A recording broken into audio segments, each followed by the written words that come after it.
جنت نظیر وادی کشمیر جو بٹوارے کی روح سے پاکستان کا لازمی جز تھی، مگر ہندوستان تم نے بددیانتی کا مظاہرہ کیا اور پھر کشمیریوں کے دلوں میں پاکستان کی محبت دیکھ کر تم نے اپنی فوج کشمیر کی جانب بڑھا دی۔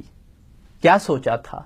اپنی قوت اور درندگی سے کشمیریوں کو مغلوب کر لو گے، ان کے دلوں میں مچلتی پاکستان کی محبت ختم کر دو گے، مگر ہوا کیا؟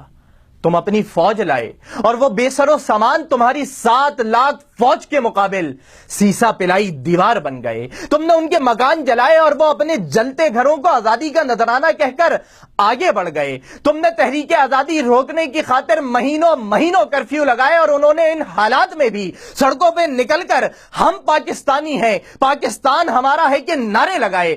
تم نے ان کے 1.5 لاکھ سے زائد بچے، بوڑھے اور جوانوں کے لاشیں گرائے، انہوں نے اپنے پیارے پاکستانی پرچم میں لپیٹ کر دفنائے۔ تم نے ان کے برہان مظفر وانی جیسے جوان نشانہ بنائے۔